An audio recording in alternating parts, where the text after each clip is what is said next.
Good. All right. Hey guys, I want to get right to it so that this doesn't take forever, but thank you so much for coming out. You know, after a summer of everybody going all their different directions and having vacations and, you know, 15 basketball camps to go to this summer and people working this summer, it's been hard to get everybody together in one place much. And so I hope you guys enjoyed your summer, and I'm looking forward to a really good season. It was fun to watch the guys here tonight, 7-on-7. Some good things that I saw, even this early on in the season, and that's knowing that there's still some people that weren't here for that.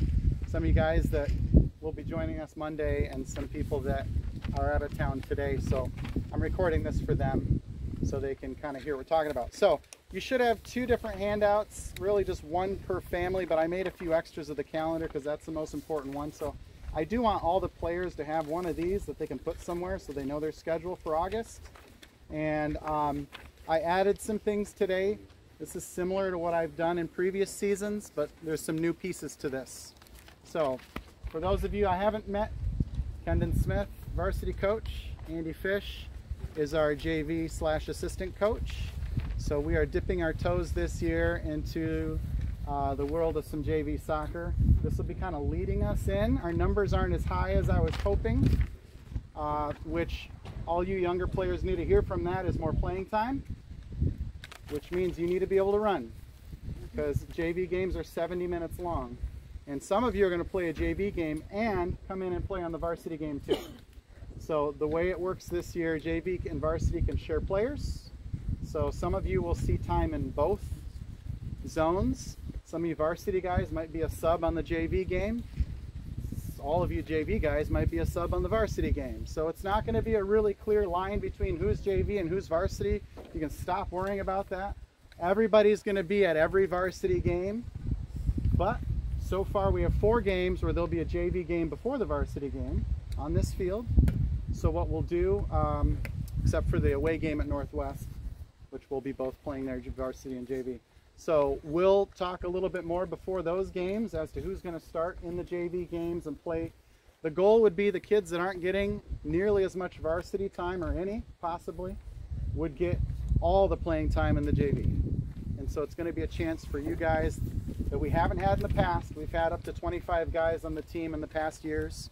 And because of that, I don't like cutting kids, because I know I'm going to graduate and I'll need them in the future. So kids coming in as freshmen, and some of you can attest to that, our Fishes are seniors. Some of you guys remember, you know, coming in as freshmen, maybe not playing as much in a varsity game. I'm excited about the chance to give our young guys a few games of solid playing time where they can really develop and get some experience. So I'm excited about that.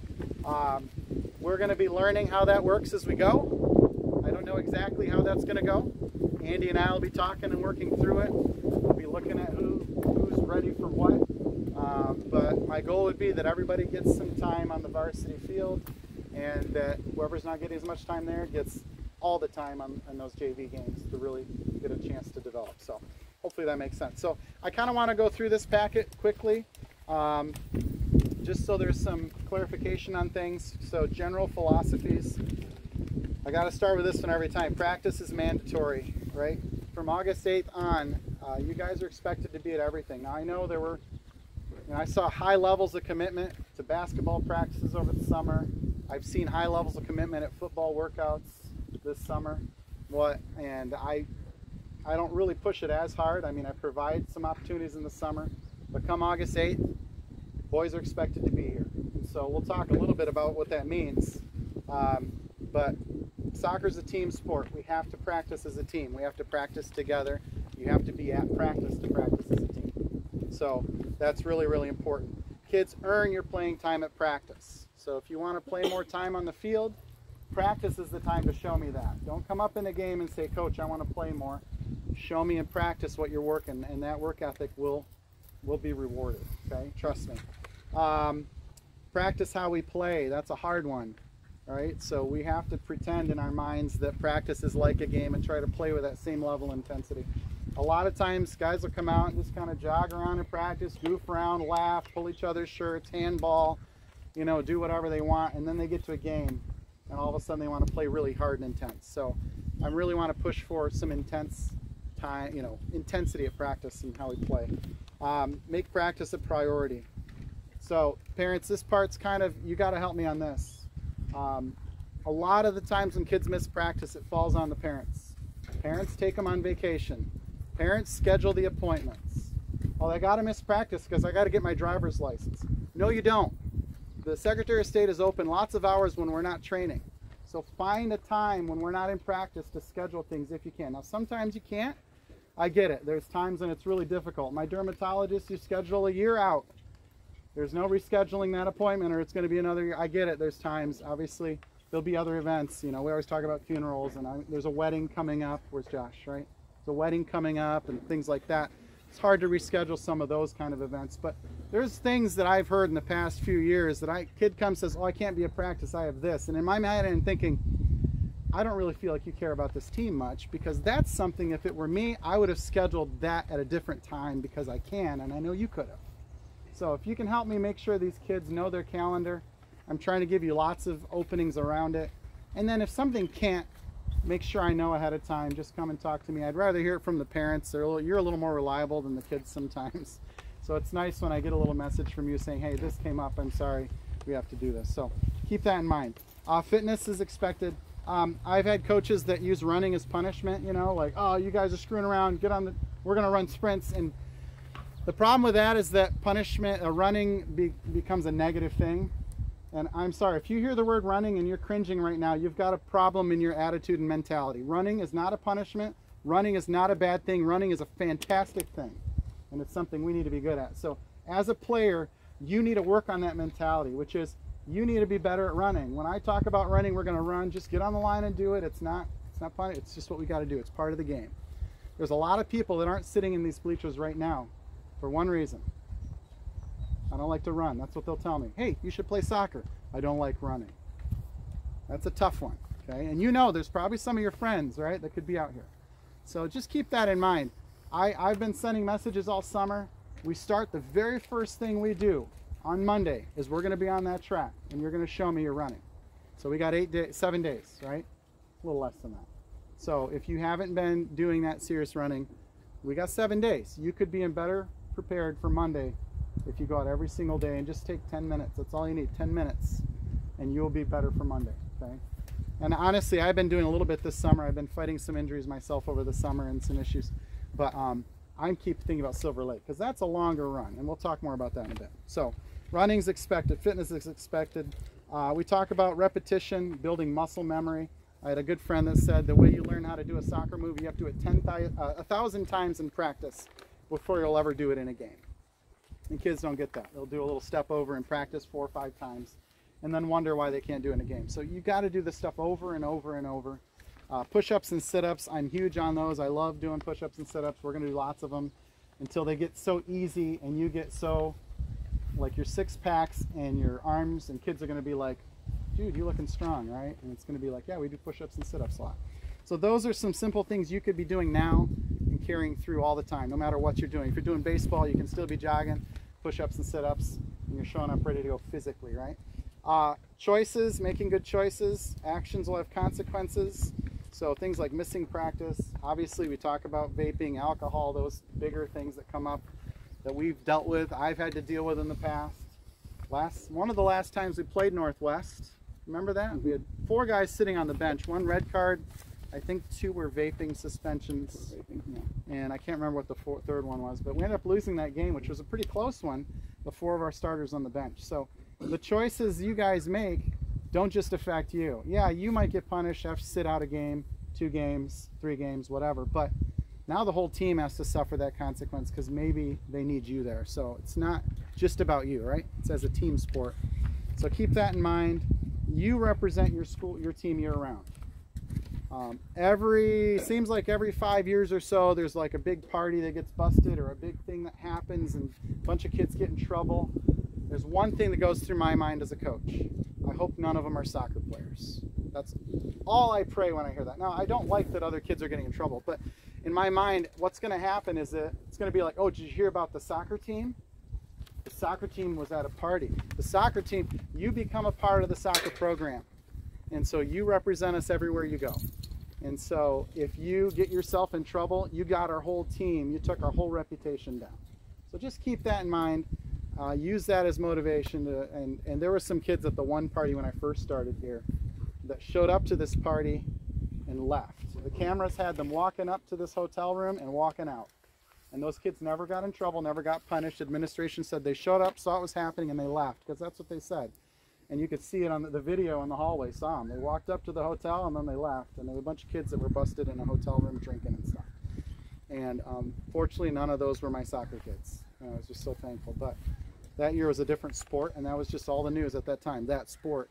And it took that whole team down. They lost, all those players got kicked off their team. So keep that in mind. Academics. Remember, athletics are a privilege, so we're really pushing academics. You got to be passing your classes. There's some new things this year with that, changes to eligibility. And this year, we have a new challenge, which is earning your varsity letter in soccer and how you can earn that. And that's a piece of it. It's not just being the star soccer player gets you the varsity letter. There's some pieces to it we'll talk about here. So academics are important. Obviously, I'm a teacher, so yeah, I get that. Sportsmanship goes through and through. Players, obviously, we're going to talk to them more about how to treat the other team, how to treat the referees. That's probably where most of the sportsmanship issues happen. We get mad at the refs. We don't like the calls. But parents, that's on you too. When I talk about certain schools with other coaches, names of schools come up. I won't say them right now, but there's certain schools I say the names, and they are known for having the worst parent fans. They yell at the refs. They yell at the coaches, they yell at the other team, they yell at the players. So parents, remember, you represent our school too. If you don't like the ref's call, cheer your kid on positively to keep his head up and keep playing. That's all you do. The refs are not your problem, okay? The refs are not your priority, your kids are. And modeling that, we're not going to be the team at Columbia that has the yelling parents that have the bad sportsmanship, because we've had some of that. Let's go on from that. So we've had great parents in soccer, so let's just keep it up. I love all of our parents, and I know a lot of you guys coming in that are new parents. I already know you guys pretty well, so I'm super excited, so that's going to be great. So we have a code of conduct agreement for athletes. Number 1 is attendance. Number 2 is showing respect, and I'll work through the guys individually more as our team as to what these things might look like. And obviously, we'll have to address some of these. It's going to happen this season. There hasn't been a season where guys were perfect the whole season. So as these things come up, we'll talk about them as a team. Academics, obviously. How to be respectful and appropriate in expressing themselves to me, to Coach Fish, to the refs, to each other. We've struggled with that the past couple years. And so we're going to work on that hard this year. How to work hard in practice and be disciplined. The sportsmanship. We always have to touch on the technology and social media part. Kids know, I guess, a little bit, but you know, stuff that you put out there, it doesn't just disappear. Snapchat doesn't just disappear, right?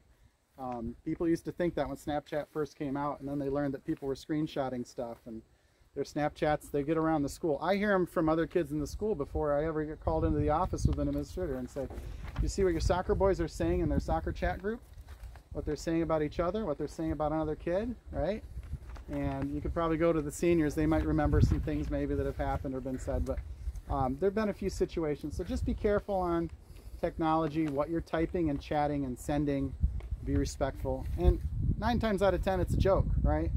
It's just a joke. But, you know, we got to be careful how we joke. So keep that in mind. Alcohol, drugs, tobacco, vaping, all those kind of things. On or off school campus and grounds. If you get caught, and if there's any kind of, nobody's going to be hunting you down trying to look around the corner every time, but if something comes out, then your spot on this team is in jeopardy, and we don't want to risk that. It's not worth it. Okay, so I feel like it's gotten a little better over the last couple of years, but I don't know if kids are just getting better at being sneaky. But you guys as a team, you got to rise above that. You don't want to risk. There's a lot of potential for some of you guys with scholarships and things like that. You say, well, I'm not going to play soccer with a scholarship, but I guarantee you screw up in soccer and kicked off a team, and then you try to get that baseball scholarship later, and they look in your record and like, he got kicked off his soccer team for alcohol, for drugs, for vaping, for whatever. That's not going to look good and make them want to have you either. So keep those things in mind. Parents, I'll let you read through that. The one I'll point out is the 24-hour rule. I like that. Again, I haven't had a lot of trouble with parents, but I just think as a general thing, it's a good policy. So if there's something you disagree on with me or with Andy, or you're a little upset about something, give it 24 hours and come talk to us. Okay, if you're still as upset, that's fine. But I tell you what, 9 times out of 10, 24 hours later, you don't quite feel the same way. And your words will probably be a little more well chosen and thought out at that point. And we can have probably a little better conversation. So keep that in mind if something does come up. That's a good policy. Be enthusiastic. I know you guys will. Blah, blah, blah. There's, if you're not getting my remind messages to your phone, Dylan was one I was going to ask about because you always email me. Do you get it to your phone or your email? Both. Okay. All right. So my remind messages can go to an email. They can go to as a text to your phone. We're going to primarily use that. We're being a little more cautious with texting players. I've always had players in my phone because they don't always respond to my reminds, and then I can text them directly and they'll answer. Wow, miracle, right? I do have a lot of the players' numbers. What I'm going to do, we talked about it in our coaches meeting, is if I text any of the players, Andy is going to be on the text with me, just so that there's a third party present, and that'll be an easy way to kind of have a little more monitoring on that. I mean, you can look at any of our texts. If I've texted your kids, sometimes I text them hoping they'll show you those messages, just trying to reach out. A lot of times, I know with Matt, I've texted Matt and I have his parents on the text group when I message them. So, yeah, there's over there. So, it's just about communication. I like Remind the best. It works the best for me. It's the safest for everybody. So if you get those remind messages, a really simple thing you can do is some of you guys can just hit the little like button on it. It tells me you liked it. It means you read it. You know, some people just the letter K, you know, thumbs up, whatever. That helps me know you got it. I don't mind if I set out a message and I get 30 quick responses that let me know you got it. It's helpful to me. Sometimes I have to follow up individually and be like, hey, Adam, did you get the message I sent out? And he'll be like, yeah, I read it. I had no idea you even read it because I can't see you reading it. So especially the player ones, if it's an important thing, respond to that. My remind stuff is there. If you need help, I'll help you hook up onto it. All right, we'll flip to the next page. Sorry if this is going long. First day of practice is Monday. We're going to start at 8 a.m. sharp. My first job in high school, I showed up at 8 a.m. sharp and I got yelled at. First day of work ever. He said, be there at 8 o'clock. I was there at 8 o'clock and he yelled at me. He said, on time is late. Early is on time. If you show up at 8 on Monday, I will not be happy. Because what happens when you show up is you get out, you get your shoes on, you get your socks on, you get your shin guards on, right? There's a lot of stuff that happens after these boys show up here. They got to talk to each other a little bit. Okay, so 10-15 minutes is what you need to be ready for practice. So if practice starts at 8, I want to be blowing the whistle starting at 8. So that'll be pretty straightforward. So show up a little early, make sure you're ready to go. I like 15 minutes personally. You'll need running shoes. We're going to start with running shoes the first practice. If you're not sure, you can always show up and ask. Worst case, I'll say, hey, go switch out to your running shoes on. You won't need your cleats just yet. Some days I'll tell everybody, hey, we're going to start with cleats today. So just have the running shoes and the cleats available. If you don't have good running shoes, that can be a problem too. So make sure they have an actual good running style shoe, because we'll run on the road some, we'll run on the track some, and you need some good cushioning for those feet. These growing joints these boys have. They already have enough pain in their knees and ankles from growing that we have to deal with. So some good shoes will help that too. Physicals, I think 5 of them turned in tonight. If I don't have your physical yet, I don't have to have it. I'm just going to give it to the office. You can give it to me, I'll just give it to them. If you did your physical at school, they have it. I think somebody told me they were getting it this week around here somewhere. So, but we can't do anything. If they show up Monday and there's no physical, I have to send them right home. There's nothing, or they can just sit on the ground and watch. Okay. Otherwise, there's not anything we can do. So thank you for that.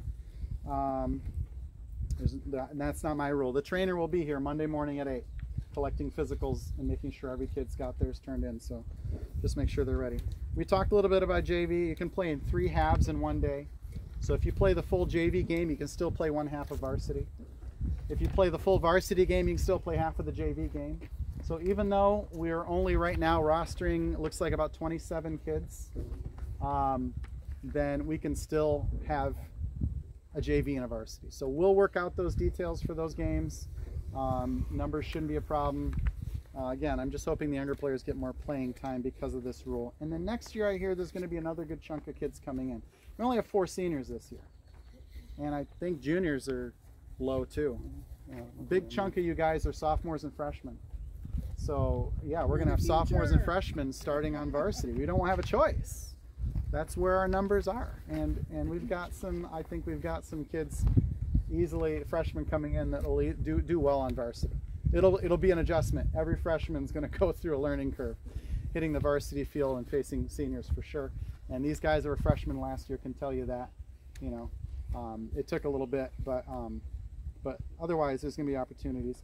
Varsity letter. Here's what I did. Some thinking. I did some Googling and looking up what other teams do, and I saw all sorts of things. For a lot of teams, it's just be on the varsity team, you get a varsity letter. Some are a lot more strict on like earning it, like how much you play and those types of things. I found one school that had a full-page list of things you needed to do, including volunteering and things like that, GPA, all sorts of stuff to earn your varsity letter. So I came down to 4 major things that I like. So playing in 50% of the season matches. There's 18 games, so if you play in at least 9 of them, that's the first thing. I don't really have a time requirement on there, but this is our first year doing this, so we'll see.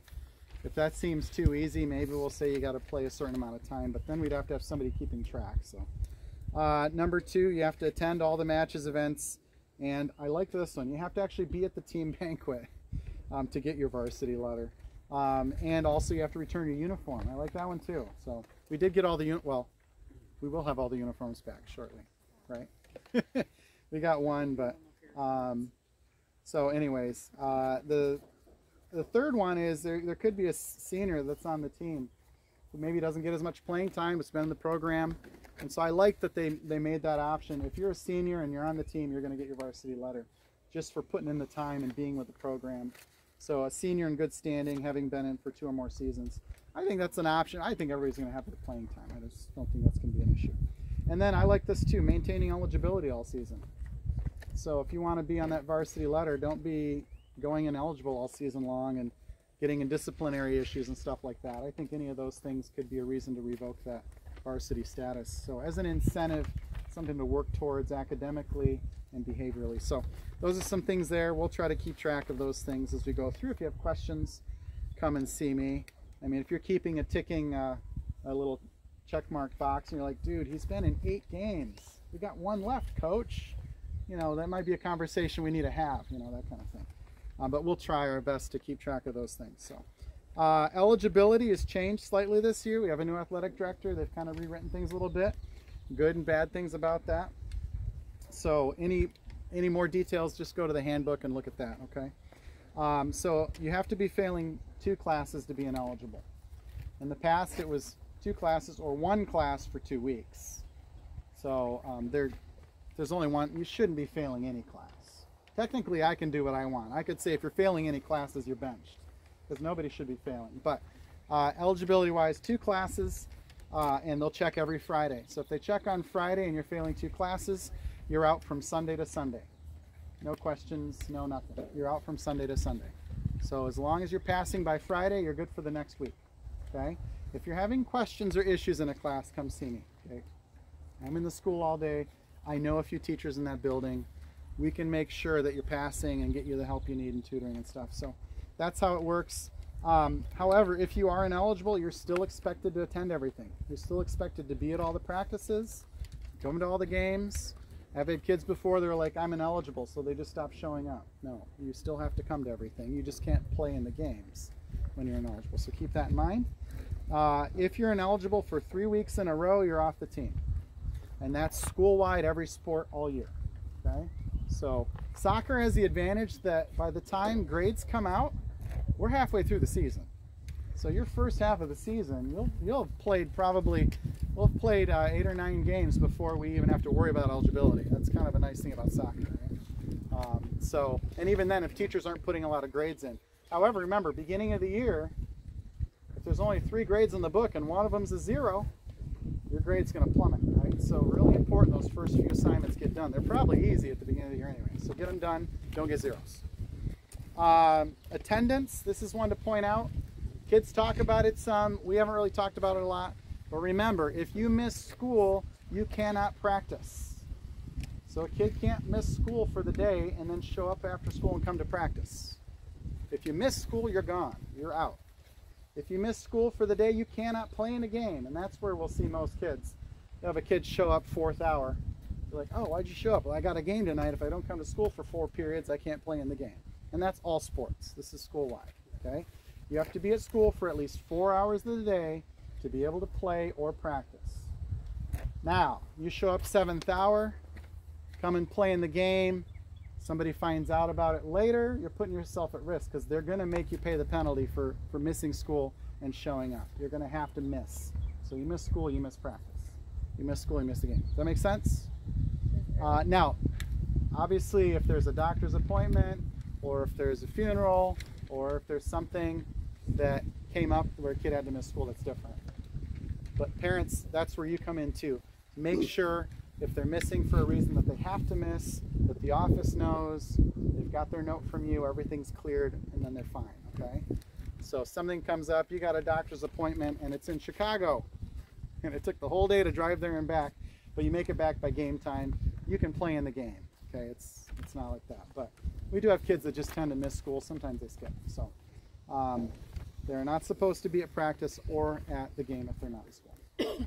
If they're sick all day and they're feeling better after school, sorry, they can't come to practice and they can't come to the game. Okay? That's just the rules, so keep that in mind. The bus rule, we've gone away from the bus rule the past couple of years because of COVID and transportation and stuff like that. But I want to try to bring the bus rule back. I just think the ride to the game, obviously, we do a lot of our conversations and planning. If you watch me on the bus to a game, I move from seat to seat to seat to seat to seat. That's my one-on-one time. I'll pop in next to Derek and talk to him about what he's going to do in the game today. I'll pop in next to the Fish brothers, next to Josh. We'll talk about where they're going to play, what kind of things I want to do. So that's important on the way there. The way home is a really important time. We win a game, it's a great time to celebrate, be with the team. Sometimes we stop if it's a farther away game and grab some Wendy's or McDonald's or whatever. That's a really fun time. Remember that Ida game, I think it was last year. It was a little bit nuts. We drove through the drive-thru with the bus. Do you remember that? We had to do that again at our Ann Arbor game because only the drive-thru was open. We drove, fortunately the school's little bus fits through the drive-thru. So it's crazy to go through the drive-thru in a bus. It's a little bit nuts. I've done it twice. I don't want to do it again, but I will. We have to. But anyway, so our bus time, if we lose, even more important, that's a time to sit and talk a little bit, decompress, vent some things, mope in our misery as a team. So we do a lot of things on those bus rides. It's a lot of bonding, preparation, reflection time. So as much as possible, I want kids riding to and from matches on the bus. I realize it might be more convenient to just take them home after the match. So again, parents, this kind of comes to you guys. I'm asking you guys to pick them up here at the school. There will be times, I know, where things like we have to get somewhere, right? There's an event, can I take them from the game because we need to go such and such a place? But if it's just because you want to save yourself 5 or 10 minutes of driving, I'd ask you guys to let them come home on the bus with the team and go from there. Obviously, some of you guys a little further out now, and there's going to be times, we've got maybe, like 9 away games this season, so we're talking about 9 times. So if we can try for most of those, I would really appreciate that. That's important time. Students can't drive themselves to games. I'm not sure yet on this thing about Saturdays. In the past, there haven't been buses for Saturday stuff. Ryan's telling me there is. Yeah, because you said there was. So we'll see how that goes. Our first Saturday game is here, so that's going to be an easy one. But that's our tournament. So anyways, we'll try to update you on that. If there is not a bus, honestly, we need to get the kids there. So I'm not paying attention to who's driving who at that point. If somebody's legally to drive and they can meet us at Blissfield or whatever, then we have to do that. But anyways, we'll let you know. Let me know if you have a ride issue. Between Andy and I, we've got the school van that we can take if we really need to. We've got other parents we can connect you with if you really need to have some transportation for something. A lot of it comes down sometimes to getting to practice during preseason and getting home from practice sometimes. So just let us know what those concerns are. I realize that it's just 1 week of that issue that we got to make sure that kids can come and go. Just make arrangements. Fundraising, won't say a lot about that. Usually we spend about $100 a season on gear. I'm going to look up warm-ups and see if we can get some more of those warm-ups, because the freshmen won't have them, and some of the other kids have outgrown them, so they were asking about some new warm-ups. So I'm going to look into that stuff. We usually do a team store. It's a little bit of a fundraiser, but it's also our gear. We've talked about some options earlier today. BSN didn't work out well last year. We ordered early August and we got our stuff right before Christmas, and that was ridiculous. So I'm going to look at some. If you have some ideas, let me know. We've done the Cravings popcorn sale, and those have been awesome. The popcorn's awesome. You get a lot of popcorn for not a lot of money. It's really, really good. You get to keep half of it. So you sell a $10 bag of popcorn and you get 5, and it's a really easy fundraiser. People love it. All you got to do is actually sell it. And if you want tips on how to sell popcorn, you can ask Matt Fenn. Where's Matt? There he is. Matt knows how to sell popcorn. So do all of the, well, we'll see, Logan, if you're as good as Aiden. Aiden was probably our top seller, honestly. He's a good seller. I don't know, did you sell it for him or did he sell it? You guys, parents, you can sell your kids popcorn for them too. But I think we'll probably do that one again. It's just spend one. Nobody else does it either. I like that too. There's only so many of these fundraisers where I can buy things from kids when it's the same thing. So I like that it's a little different. It's really simple. So if you have ideas, let me know. We've done car washes. One year we took out docks. That was a fun day. We made a lot of money taking out docks one morning on Clark Lake and Lake. We were on Wampler's Lake and Clark Lake. Had the whole team, little chain gang. That was Coach Keebler at the time, and he and I were unscrewing those things and handing them to the kids. And we had those docks out at the marina, at the Boat and Beach Club, and stuff like that. So if you guys have any thoughts, and I love work type fundraisers. I feel like they earn it a little more than just saying, hey, buy some stuff from us, you know. So let me know if you have ideas on that. Help needed. We need help this season. You do get free admission, and it helps the team. Running the clock is one thing. We really could use an announcer, somebody with likes to talk in a microphone, and it's pretty easy for soccer. It's just subs, and there's a bunch of script you read at the beginning. So video. Is Jamie going to help us with video again this year, maybe? Pictures, stuff like that. So if you guys can help with that, that's a lot we don't have to do. I think I've got some kids that are going to help us be stat keepers. There's some girls soccer players that wanted to kind of help out, and they don't do a fall sport, I don't think, and so they were interested. So I might grab a couple of them and make sure they come take stats at all our games. But those things are always helpful. Any other questions, concerns? While we're standing, Andy, did you have it? Sorry, Andy, I didn't let you talk. No, that's okay. I want one big thing, if especially for Silver Lake, if you have any medical needs for your kids, whether they have asthma and they need some albuterol, whether they need EpiPen or something, please give me something that says I can give it to them if we're out on the sand. I hate having the kids sitting there turn blue and purple and me going, I don't have a permission slip, kid. I know it's right here, but I need, please give me a permission slip so I can help your kid. That's all I really need. Anything that they got, make sure, of course, that our athletic trainer has it, but especially when we're gone to away games and stuff, whether they got them, whether the trainers are having it or not, have something, so, because I do carry that stuff with me. So if you have asthma, anaphylactic reactions, I can at least point them to where it's at. That's pretty much it. We have our school nurse is going to be with our team a lot too on a lot of things, so just make sure that we know if there's any medical needs. Yes. I'm not medically trained. I did do my CPR training today and first aid, basic first aid. Thank you. I got my certificate again today. But Andy's, if you don't know Andy, tons of experience, paramedic, EMT.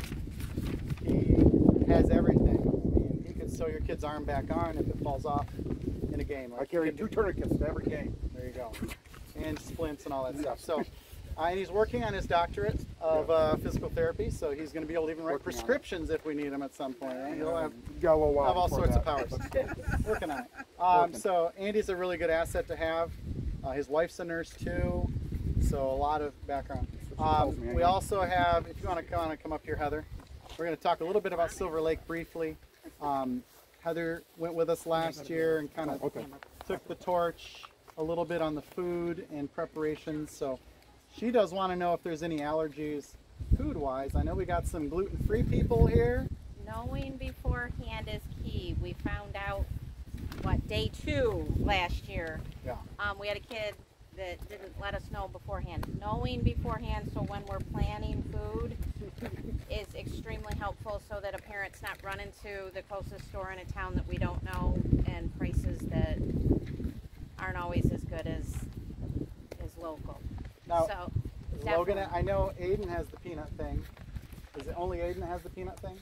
So Logan, you're good with peanuts and stuff? Okay. Any other major ones we can think of here? Let us know. Yeah, we know, Matt. So, we know now. So anyways, Silver Lake, there is a schedule here. I'll let you look at that. That's currently what we have. We might be adding some to the JV schedule. We're waiting to hear back from a couple schools that aren't sure if they're going to have teams. The Silver Lake itinerary is on the back. I do have 8 campsites reserved. Should be plenty for all the people that are going. We have parents taking campers, parents taking tents, and of course the players will be in tents. So camping is very intense. And any parents going, if you could reach out to me on the Remind, you can find me under Heather Smith on Remind and send me a message. We will have a separate parent camp thread going just for some prep work and some things so that we can, not everybody that's going needs to be getting all those messages. So I know Wranglers were going to go. Who else was planning to go to Silver Lake? Yeah. We got Brad going with us. Mary Ann's going with us. Cripses are going. Josh is going. That means you Hi, gotta Steve behave, Becker Crip. Jones If there. you guys would Yeah. just That means reach you out gotta via behave. Remind So so I can make sure I have we'll make sure we get you all connected. If you're not in on that, let me know. So Brad and Josh are going to be my support with the team. We got to have some bodies out there with this many guys on the dunes, so I appreciate that. Looking forward to that. And any new parents and players, you can bring your own snack. You don't need to. We take more than enough food, and it's always available. It's not like, oh, it's not dinner time. We have food available for them from is 7:30 wake up again this year? yeah, there's lots of food. We pretty much have food from 7 to 11 for them. So. So one of the things with Silver Lake, I did bump the cost to 55. I've done 50. I moved to 55 because the campsites went up to 55. One thing that's helpful, if you have the means and want to chip in, if I don't have to use that whole 55, I'll give money back to the kids. So if there's ways, I know we're working with Country Market to get some donations. They've usually donated some fruit and cases of water and things like that. If you have a connection, a contact, or know somebody that would love to help out, this guy's buying boxes of Cliff Bars, so if you want to buy a case of Cliff Bars and send them along with Andy or something like that, all those little things help. It all adds up. We want to keep these kids well fed. Trust me, they're going to burn a ton of calories. I'm going to burn a ton of calories. I lose about 10 pounds that weekend up at Silver Lake in the dunes. Depends how hot it is. And later this week, be watching your Remind. There will be a sign-up genius for some things that we know are commonly needed and or could be easily donated. So some of you parents that are like, well, I'm not going, I can't go, but you're like, man, I could send along some, things that the team could use or whatever. So when do you want the money by? Do you want it before the trip? Like next week? By the day we leave. I'll talk to the boys Monday and Tuesday. So, I mean, they're not going to leave with us if I don't have it, Well, I'm not a big stickler. I don't need it way ahead. Oh, I already okay. put the campsites on my credit card, so it'll be nice to pay myself back, I've only paid half, so I pay half up front, and the other half I'll pay when I'm up there. Okay. So, and then I have to reimburse, any food receipts, and I haven't gotten those yet. I don't usually get those till later on, and so I'm not. Just as long as I get it before we go, I'm cool with that. Okay.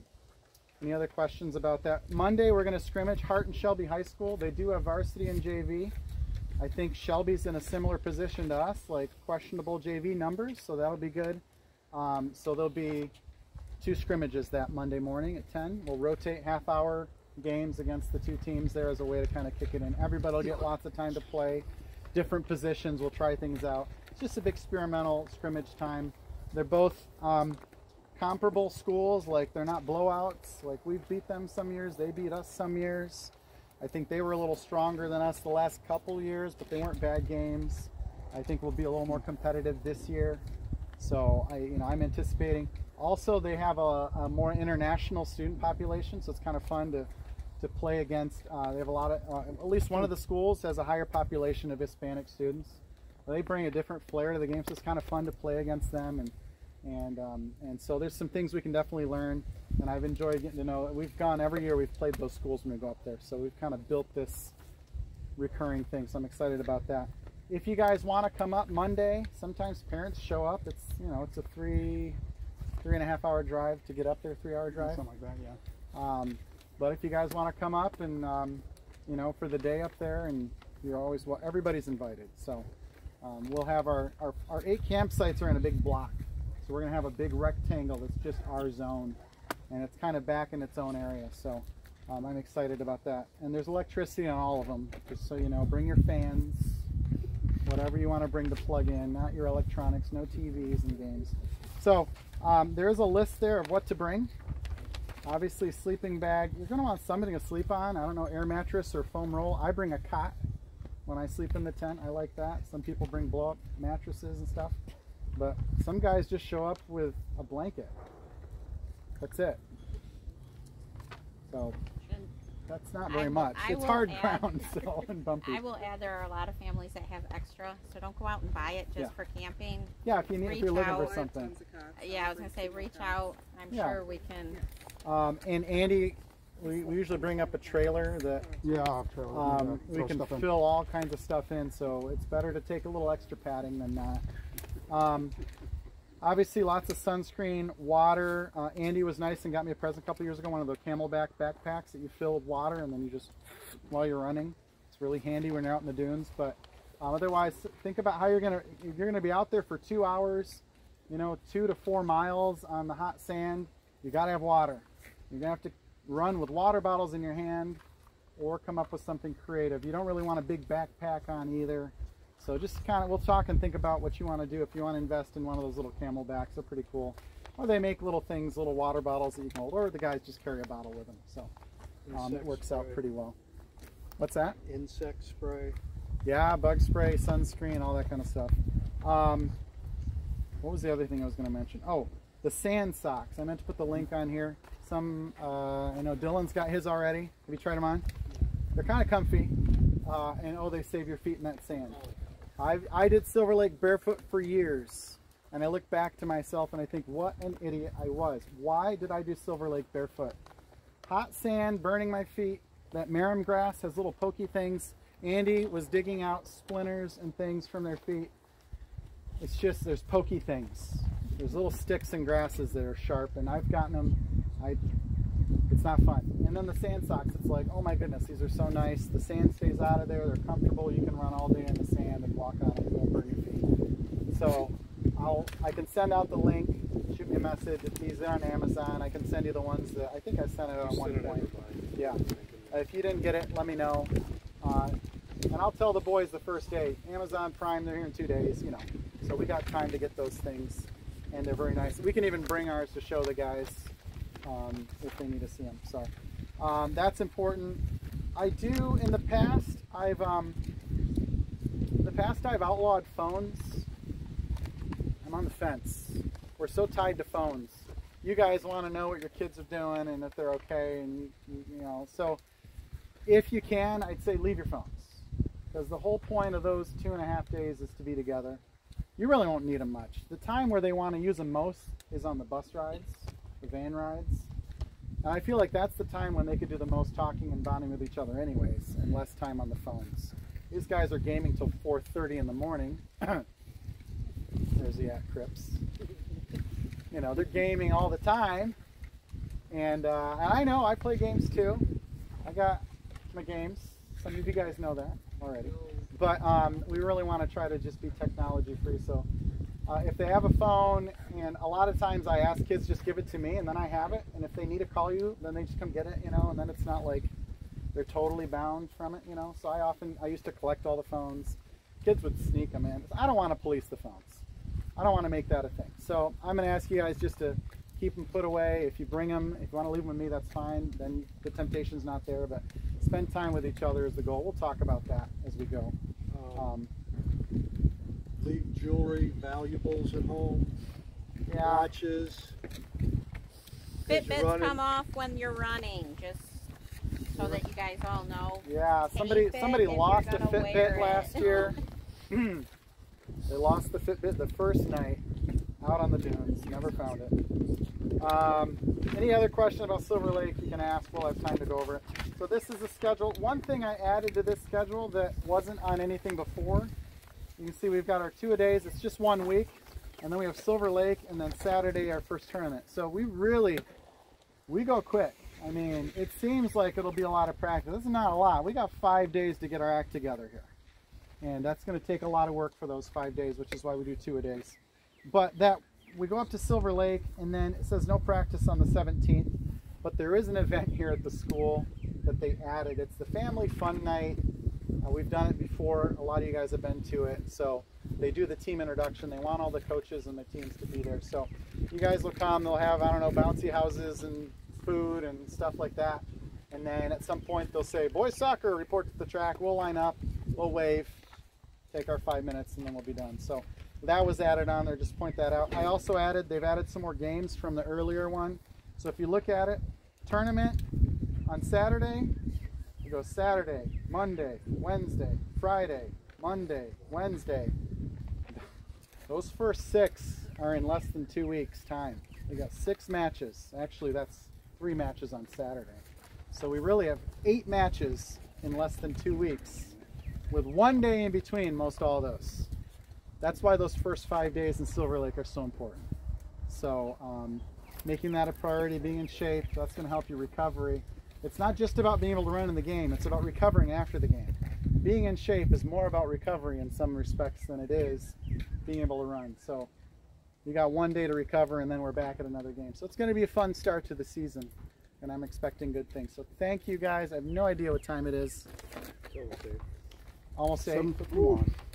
All right. Well, thank you. Come see us if you have more questions. See Heather if you want to talk about Silver Lake or make sure she has your number. See Andy if you have an injury of some kind that's hurting.